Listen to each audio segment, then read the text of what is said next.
nasud, daghang pagsulay sa kalibutan nga puno sa kasakit ug pagmahay. Pero naay kusog nga gikan sa kahitasan, hinagipan sa Ginoo ang atong kalig-on. Hinagiban sa Ginoo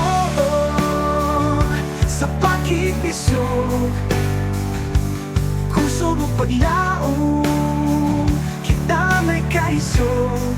Pagtuo iyang hinagiban sa tanang panahon, kita panalitan.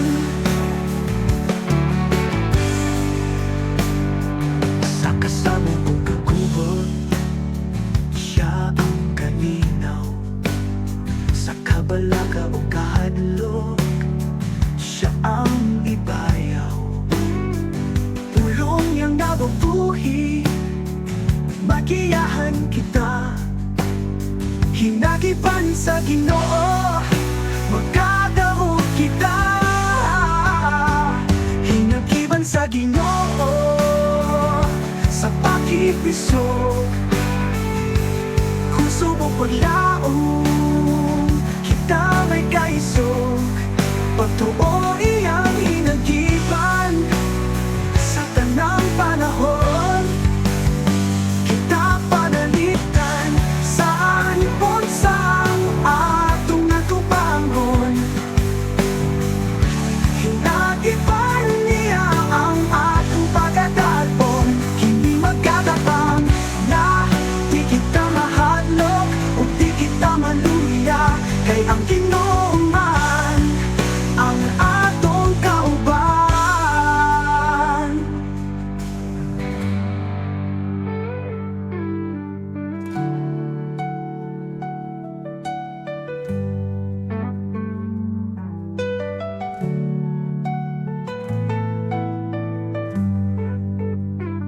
Inagiban sa Ginoo sa pagkikisog, kusog o paglaong, kita may kaisog. Pagtuo iyang hinagiban sa tanang panahon, kita panalitan. Bisan unsa ang atong atubangon, hinagiban niya ang atong pagdadaon.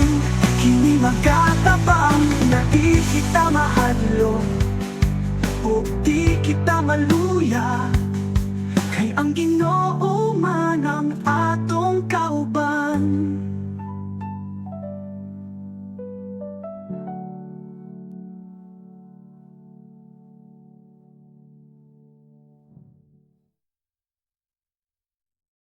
Hinagiban sa Ginoo sa pagkikisog, kusog o paglaong, kita may kaisog. Pagtuo iyang hinagiban sa tanang panahon, kita panalitan. Sa kasamang pagkagubot, siya ang kalinaw. Sa kabalaka o kahadlok, siya ang ibayaw. Pulong niyang nabubuhi, magiyahan kita. Hinagiban sa Ginoo, magkadaog kita. Hinagiban sa Ginoo sa pagkikisog, kusog o paglaong, kita may kaisog. Pagtuo